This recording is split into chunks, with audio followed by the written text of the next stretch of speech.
Derek, what could get you in the mood for the holidays better than a 7-on-7 game between the Colts and the 49ers? Because that's what it felt like we got. A very defense optional Monday Night Football. The Niners beat the Colts 48-27, 740 something combined yards of offense between these two. And I guess we got a little defense at the end, right? Back-to-back picks and a pick six from D Winters kind of puts it away. But just a ping pong match of a football game in Phillip Rivers' second week with the Colts. This was gifts and points for everybody, and I was glad to see Phillip Rivers actually he played a pretty good game. Obviously, gets pick six at the end, same way he got picked off last week. But I do want to quickly talk about that play. Obviously, they're in a tough spot, and they're probably going to lose that game anyway. D Winters, he takes a gamble going for that interception. He's the flat player, and he sees the running back go out, and he's like, "Nope, I know Phillip is trying to get me." He immediately closes back to the hook on the little stick route that Tyler Warren is making. For him to make a gamble on Phillip Rivers, if we're going to talk so much about how Phillip Rivers is being cerebral and he's seeing the game ahead of all these other players, you kind of have to take a risk ahead of him. And for D Winters to do that in that game and make a defensive play, I was like, all right, man. Okay, so true to the Athletic Football Show form, I just kind of want to zig where everybody else might zag, and let's just keep it there. Obviously, we'll get into Brock Purdy and just an absurd night from the San Francisco offense, but I kind of want to start with the San Francisco defense, and maybe that sounds counterintuitive because the Indianapolis Colts put up 27 points. Phillip Rivers looked way too good for a 44-year-old whose 10 children were watching in a suite, right? I don't want to lionize the 49ers defense too much, but I came out of this game just being like, man, there are some guys here that I would be excited about if the Niners had a little bit more. And I know the toothpaste is way out of the tube. Fred Warner's not coming back. Nick Bosa's not coming back. It's hollow right now as this team fights for the 1 seed in the NFC, which they are alive for, and goes to the playoffs. But in the future, I just look at this and I'm like, man, you get that play from D Winters. I thought Upton Stout had a really fun game in coverage for them. He had a couple nice pass breakups against Phillip Rivers. I thought Alfred Collins had a sack late in this game that put the Colts behind the sticks. CJ West had a sack. Kalia Davis continues to be a disruptor. He got his hand on a football.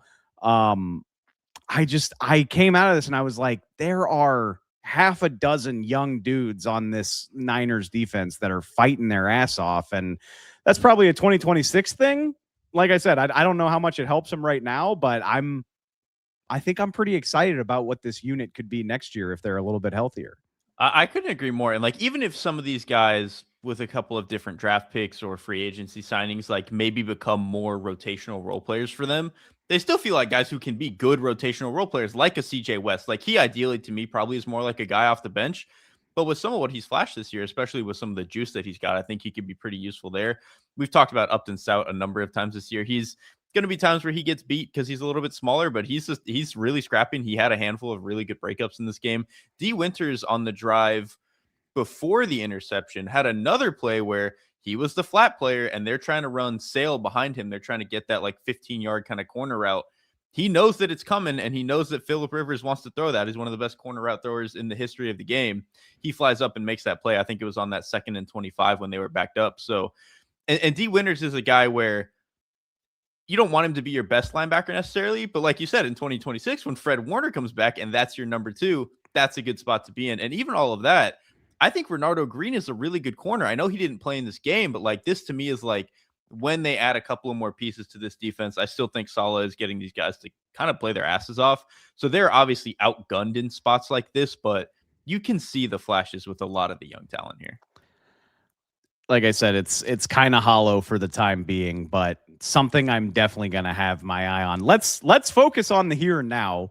The 49ers, I think the LA Chargers would probably have something to say about it, but the 49ers feel like the most under-discussed 11-win team in the NFL, and they are now in a situation where if they win out, they can be the number 1 seed in the NFC. And yeah, the defense isn't all that great. Yeah, they struggle to get consistent pressure against people who aren't 44 years old. But if Brock Purdy can throw 5 touchdowns and Christian McCaffrey and George Kittle can do that much heavy lifting. This is a dangerous team. Like, I think the offense is that good and can be that efficient that it's going to give them a chance against almost anybody they play. I believe that, even with all the warts on the defensive side of the ball. I think so too. Like, obviously the defense is, if we were stacking like NFC units, might be one of the worst that you would get in this potential playoff run. But I do think the offense having this gear to them, and I think I said it before last week, Brock Purdy just looking healthy. Like, there's still an element of his game where like he's kind of just throwing stuff up to George Kittle over the middle of the field sometimes, and George is going to go make you right. But there are a lot of moments where, like in the red zone, he's getting outside of the pocket and making some really nice throws. Had a couple of good throws to the pylon, like the touchdown he threw to Juwan Jennings. I thought that was a really good ball. And so the fact that he looks healthy making plays, like, that's how you can get him back to scoring 40 again. It didn't wind up counting, but one of the most impressive plays I thought he made all night was the almost touchdown to Jake Tonjes. And we were just joking about it. Should be touchdown. We were joking about it before we came on. Like, it obviously it wound up not mattering. Christian McCaffrey got as open as you can possibly be on the next play for a touchdown. But like, I was screaming at the TV, like, Kyle, this is worth another look, man. It was a sick play. I don't remember. It might have been Leia Tulatu, but the edge rusher came right around right tackle pretty quickly. Purdy backspun to get out of it, gets moving outside the pocket, racing toward the sideline, and just fired one in there that, yeah, I think when Jake Tonjes sees a better replay of that in the locker room, he's going to be like, damn it. Like, surely Christian McCaffrey has enough touchdowns, right? Yeah, you would think. And that was, I felt too, like a funny, very emblematic of what the Niners have been for a very long time, where it's like they have this touchdown. Kyle just kind of flubs the actual head coaching part of the job of like probably needing to challenge that so they can get on the board. And then they go and score the next play anyway. And like their best player is wide ass open. Like, it just doesn't matter sometimes because they're so good at the other stuff. It was a very anticlimactic thing. And nerds like us, I'm sitting there going like, this, you got to challenge this. This is the NFL. Like, you don't know what could happen on the next snap. Maybe your left guard gets beat clean and Purdy has no chance and you dirt it. And all of a sudden you're kicking a field goal where you should have had a touchdown. And then Christian McCaffrey could have like done his taxes in the end zone waiting for that pass to arrive, which is a big theme. I mean, not to take any credit away from the Niners. I think it's worth pointing out Sauce Gardner didn't play in this game. Charvarius Ward is on IR for the Colts. So, I mean, it's all gone bad for Indianapolis since like mid-November. And you felt that just watching it. I mean, the ease with which guys were getting open. I mean, Juwan Jennings, George Kittle, obviously, like, these guys had their way with anything inside over the middle of the field. And Christian McCaffrey, shocker of shockers, put the Colts linebackers in an absolute blender for the vast majority of this game. And I know it went down because of garbage time, but toward the end of this game, the Niners had an explosive play rate of 25%, which was very, very high among all performances this season. So that kind of tells the story with what the Colts are dealing with on defense. And honestly, what kind of told the story to me, where I think on one hand, a lot of the passing game stuff I can excuse, right? You're down your two best corners, the guys that you brought in so that you could play man coverage, and now you can't really do any of that because those guys are off the field. And so I understand some of them just giving up the passing game stuff. Obviously, this Niners team is really talented, even if they didn't have Ricky Pearsall in a game like this. The run game stuff is where I was honestly kind of confused. Like, this Niners run game has not been that good this year. Like, Christian McCaffrey isn't hitting that many explosives. It's a lot of, they try to grind teams down 3 and 4 yards at a time and just hope that Christian McCaffrey is going to keep them on schedule. They found a couple of explosives in this game in a way that they have typically not been able to do. Christian McCaffrey went over 100 yards, which, if you look at pure scrimmage yards, Christian McCaffrey is really, really high in the league, but a lot of that is because he's catching like 10 passes a game and basically splitting his rushing and receiving volume over the year. So for him to hit 100 in this game, this was like, with the Colts having some of their guys back up front, and a lot of them, like DeForest Buckner back in this game, I was like, I expected them to look a little bit better up front, and they kind of got their asses kicked. That's tough because, and it was DeForest Buckner's first game back from IR, and yeah. I saw that news. I saw that he was going to be activated yesterday, and it's intriguing. And we know DeForest Buckner's an amazing player, and it's a little underwhelming the way they look. And you're kind of juggling that where you're like, all right, well, how good are you supposed to look in your first game back in 4 or 5 weeks after a neck injury at that? But yeah, I mean, the Niners just did whatever they wanted to them in every single facet of this game. And honestly, the only reason this got interesting late for a second was because they got a little too cute with it. I mean, they were ripping those inbreakers over the middle of the field so frequently. Maybe they thought they were invulnerable, but Purdy sailed one a little too high one last time, and Cam Bynum got the bounce for an interception. And just as I was starting to get worked up, like, guys, what are we doing? Were we stat padding? Like, were we trying to win people their fantasy matchups with Christian McCaffrey? Like, what's going on? The minute I was thinking that is when the Phillip Rivers interception to D Winters came. But those couple of series where it felt out of reach, even though it might not have been, that the only hiccups on the night. Other than that, it really didn't feel like the Colts could put up much resistance at all. And some of those drives at the end were dominant. Like the final the touchdown drive they scored, or I think the one that was leading up to the Tonjes almost touchdown, and then Christian McCaffrey ends up scoring with about 10:30 left in the fourth. The Christian McCaffrey pop run to the left side, Trent Williams gets a 2-for-1, which was incredible. Like he grabs the end and then he scoops up and he gets to the other guy. I thought that was an incredible play. And then a little bit later than that, on the 3rd and 9 that they had to get so that they could get a little bit deeper into the red zone and continue to drive, I thought they did something really cool. Like, we all say so much about how much Lou Anarumo is this great blitzer and he brings a lot of funky stuff, and he does do that. On that 3rd and 9, they had a player like rolled up into the B gap and then also had Laiatu Latu like backed up where the mic would be. But so what they did was they took Christian McCaffrey, pushed him out to the left side in their little gun formation, like got him way out of the box, and were like, either that B gap player is going to stay and be a blitzer, or he's going to push out and go and cover Christian McCaffrey. He pushes out, makes the blitz easier to pick up for everybody. Brock Purdy nails the throw on 39. Like, that to me was like, that's the Niners, baby. And then again, for them to finish that drive with a touchdown to CMC, it feels very much like this is the version of the Niners that can like win a 35-32 shootout against somebody in the NFC wildcard. It's such an impressive combination of like drop back.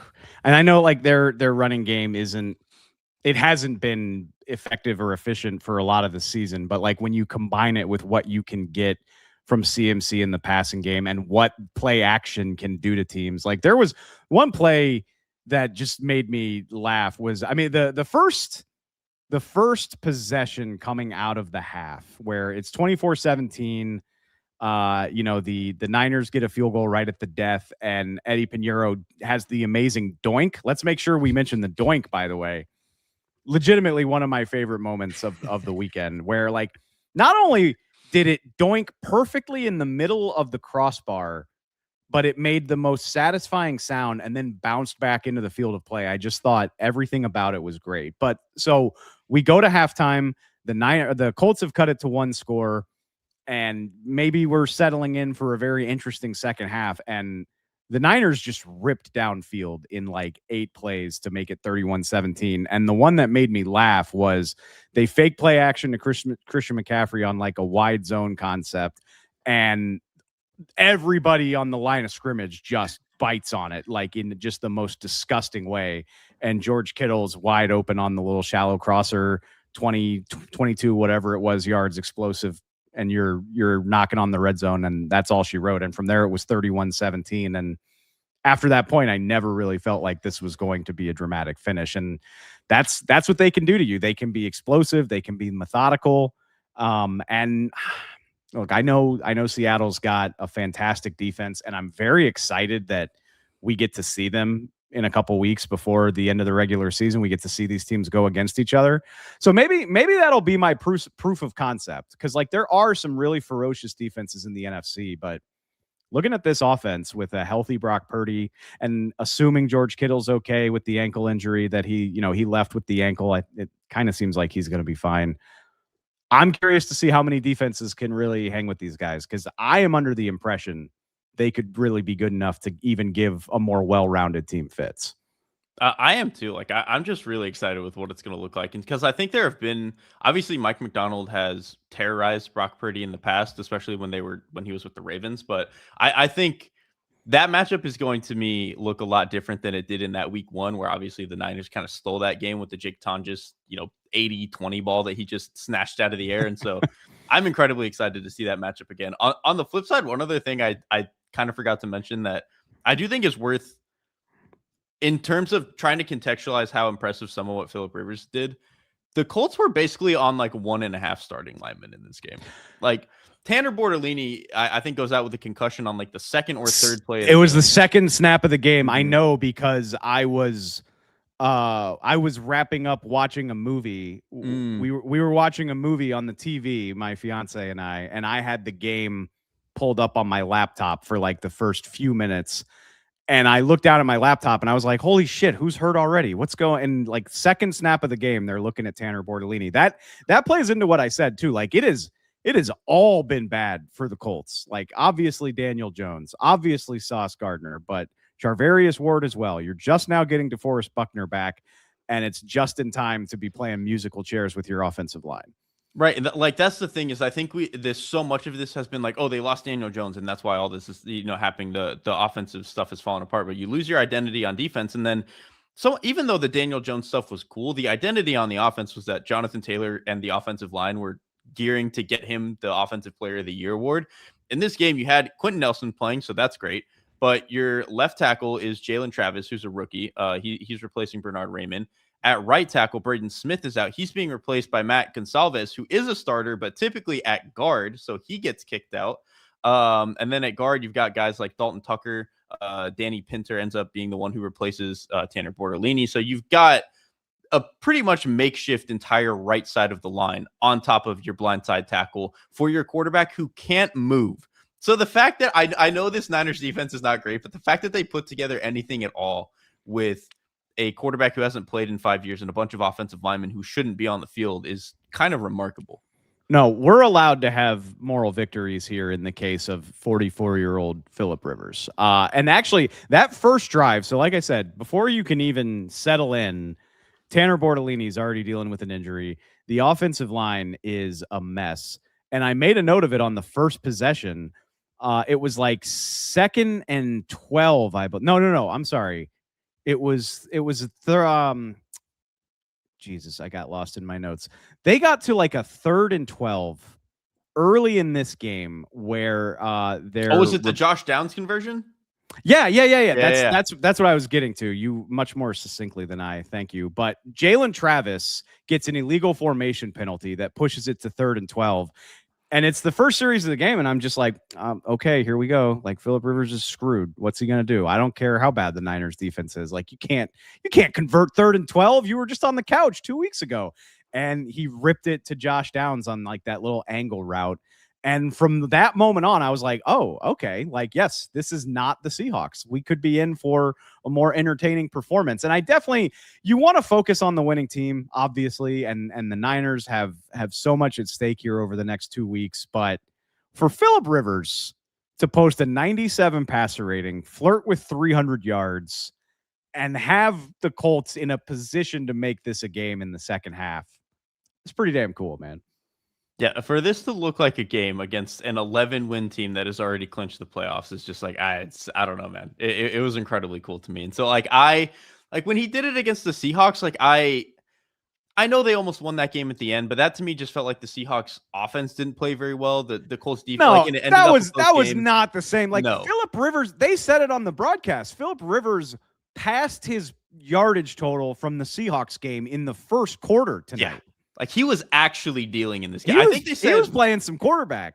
They said something similar too. I think on the first drive, like his longest completion in the Seahawks game was of like 17 yards, and he had like multiple completions in the first drive that were longer than that. Like, it was a different game. And again, I know the Niners defense is way different than the Seahawks, but it actually felt like he was putting a game together, which was kind of crazy. I mean, yeah, and when he had to heave back and throw it more than like 12 yards, you can tell, right? Like, I made a joke in our Discord, which, if you're listening and you're not on the Discord, please come join us during games, the Athletic Football Show Discord. We have a ton of fun in there talking ball and whatever the hell else, but it looks like he's throwing a weight if it has to go more than like 12 yards, which Newsflash, the guy's 44. How many tens of thousands of passes has he thrown over the course of his career? So I don't hold that against him. But yeah, like you could tell anytime he was forced to truly throw it downfield, either a shot it's getting intercepted or the DBs could just break on it without really breaking a sweat. But to be able to move the offense the way he did with those constraints, that's not nothing. Or the third option, to give one actual Colts guy some credit, Alec Pierce made some phenomenal plays down the field for Phillip Rivers in this game. Like, obviously, the touchdown that he grabs and he goes and gets that, but there were a couple other plays down the field where Alec Pierce he's going to be a very rich man next offseason in a way that I just wasn't sure that he was going to be like a year or two ago. Alec Pierce is going to be the guy, and it's very interesting to me because Daniel Jones is on a 1-year deal, right? I didn't imagine that. Mm-hmm. They're going to have to pay him again this offseason, yeah. So hopefully you can get something done with Daniel Jones in a timely enough fashion that you can use the tag on Alec Pierce or however you want to do that. Like, I would be trying to keep Alec Pierce if I were the Colts, because I think he is a prime candidate of a guy who, if he does get to the open market, the average NFL fan who's not staying up until 11 p.m. to watch Colts Niners the week of Christmas is probably like, wait, what?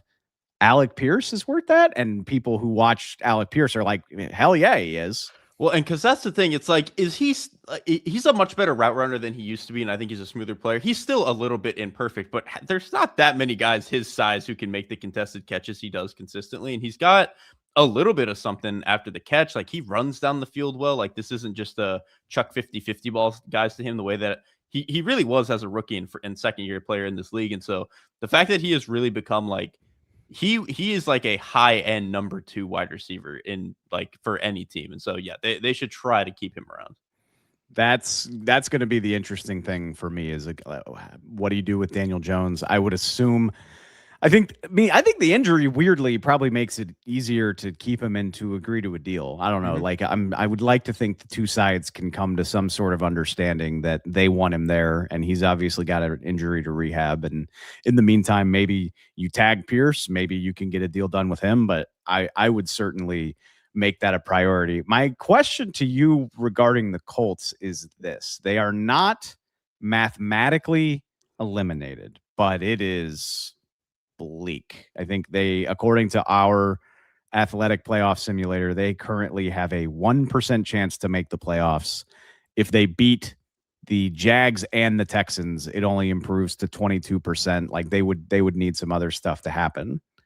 Knowing that, are we signing up for another week or two of the Phillip Rivers experience, or like, is it time to go to Riley Leonard? Like, what do we do from here? Because like they pulled him in this game after the pick 6, but I think that's more of a garbage time thing. Like, all right, let's not subject the 44-year-old player to injury that he doesn't need to be out there for. But if you're mathematically alive, is it worth doing this one more time, or do we look at the youth?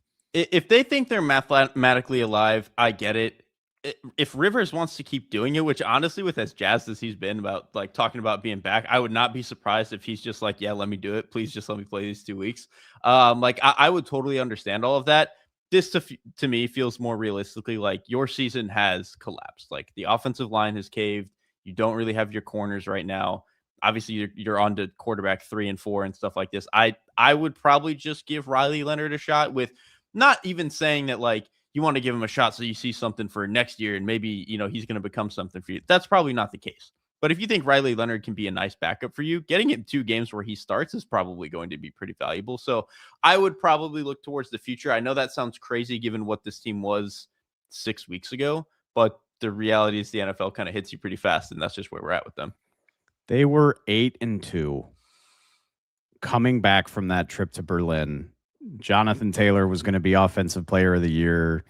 Daniel Jones was in line for a major extension. He still technically is, but obviously that's taken a hit. Shane Steichen was going to win Coach of the Year.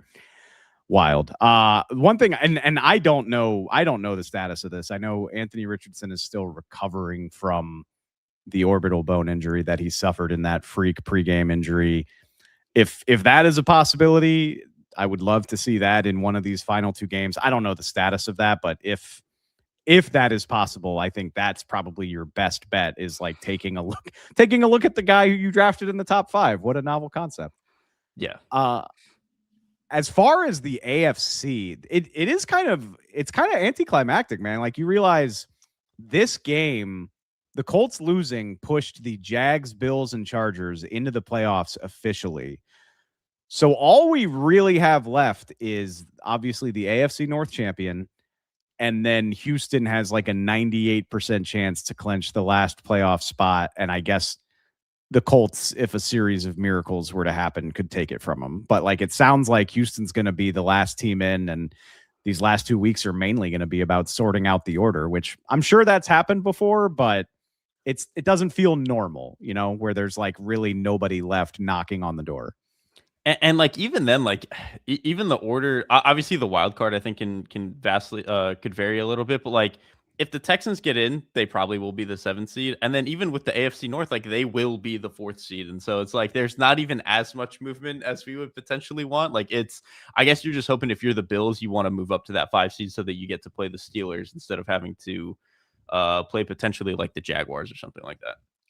There's not much more uncertainty on the NFC side, I guess. It's, obviously the Packers and the Lions have a very slim wild card hope, and then the NFC South champion. But I'm pretty into this seeding battle, as I alluded to, where the 49ers, according to our model, have a 30% chance to win the NFC West and a 27% chance to have home field advantage through the playoffs, which it's fantastic to me, considering, and rightfully so, but the Rams and Seahawks have eaten up so much of the oxygen in the NFC, particularly the Rams, to be fair.